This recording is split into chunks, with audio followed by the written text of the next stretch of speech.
Welcome to Light Over Heat with Professor David Yamani. A colleague of mine who's presenting about firearms to a group of psychologists next month asked me to share my thoughts about what I'd like psychologists to know about gun owners. So here you go.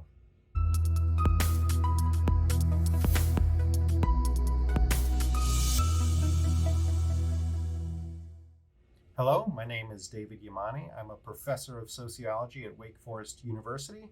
And for the past 10 years, I've been studying and participating in American gun culture.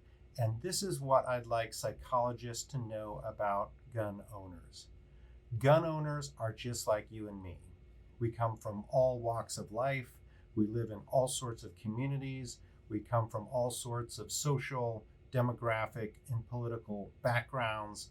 We love our families. And yes, at times we struggle with mental health. In a word, gun owners are people too, or as I like to say, guns are normal and normal people use guns. Now, people have always owned guns for lots of different reasons. Increasingly, people say they own guns for purposes of self-defense, and this actually has the potential to make gun culture much more diverse than it has been in the past, because self-defense is a universal concern, and some people will address that concern using firearms. Not everybody, of course, but many people will, from lots of different sorts of backgrounds. Let me talk a little bit about some of the changing demographics of gun owners that has come along with this rise of what I call gun culture 2.0, a defensive orientation toward guns and gun ownership. We have, fortunately, data from two national surveys that were conducted in 2021. The first was by William English, who is a professor at Georgetown University, and he provides us with some interesting data on the demographics of gun ownership. English finds that overall 32% of Americans personally own firearms. Of course, many more people are exposed to firearms in their households, but 32% own guns personally. Of those, 34% of whites own guns, but also 28% of Hispanics own guns, a quarter or 25% of blacks own guns, and even 1 in 5 Asians owns guns in the United States. So the distribution of gun ownership by race is not equal, but we would be remiss if we downplayed the fact that 20% of Asians, a quarter of blacks, and almost 30% of Hispanics own guns, along with a third of whites. Now, these demographics are even more prominent when we look at new gun owners.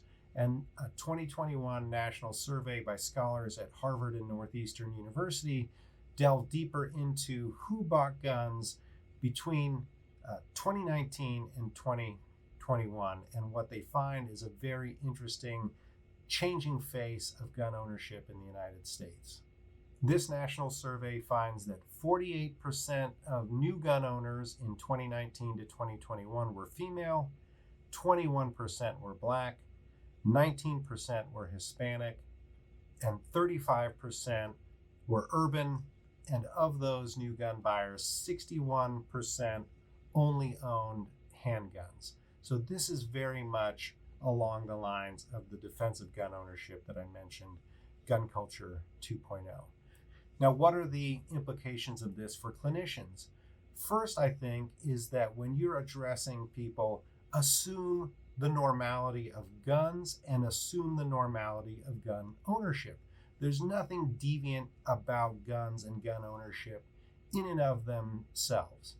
Also, I think the normality of guns suggests that we need to move beyond abstinence-only conceptions of gun safety. We need to help people learn how to live safely with guns, not safely from guns. And this includes people who are struggling with their mental health. We want to encourage people who are having mental health struggles to seek help and not to worry about judgment or even being legally barred from possessing firearms because they're seeking help. These sorts of things I think will be helpful to you as you go about your work, and I appreciate very much the fact that you're doing this sort of work.